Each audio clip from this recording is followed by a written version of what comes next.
It was 4 years ago now that the Pleasant Hill Police Department was dispatched to my parents' house. My phone suddenly started blowing up with text messages and phone calls, and my location services were turned on my phone without my permission. So how did we get here? Well, back in 2018 is when I started seeing my current partner. And we were in this blissful bubble of just the two of us, and we wanted to keep that private a little bit longer. So we hadn't told anyone we were dating yet, and we decided we wanted to take a trip to Hawaii. So only a few friends knew that we were going to take this trip at the time. And we were going to tell our family members after. So we get to Hawaii, and everything is going famously at first. We're enjoying the sunsets, we're snorkeling every day, holding hands, eating fresh fish, drinking Mai Tais. It was simply delightful.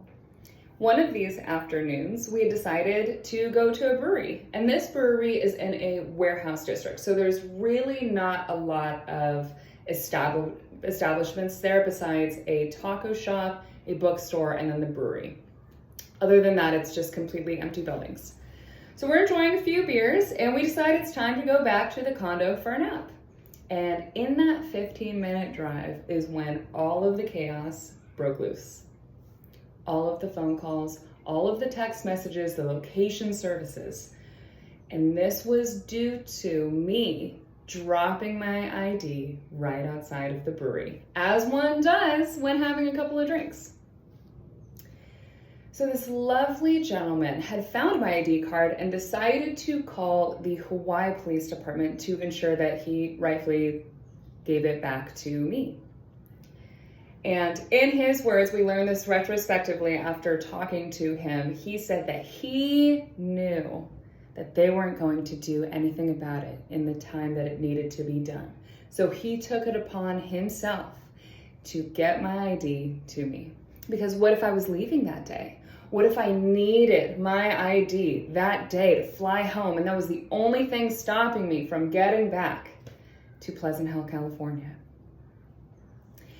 So he was able to do this because he himself was a retired cop. So he goes into this full-blown background check, finds two of my aunts, very obscure aunts. One lives in Oregon, the other one in San Ramon, and I really don't talk to them that often. And to this day, I don't know how he was able to find their phone numbers and not mine.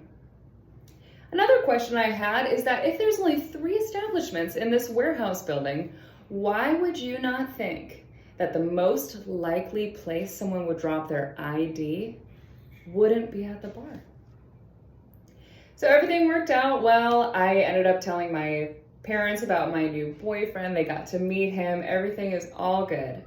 My partner and I went to go pick up my ID from this gentleman who's very sweet, and I just thanked him profusely for helping me. And he said, yeah, I knew I needed to get it back to you. And I'm just sitting there nodding, saying thank you. And something in my voice, I think, told him what was going on, because he said, yeah, I hope this wasn't a secret trip or anything.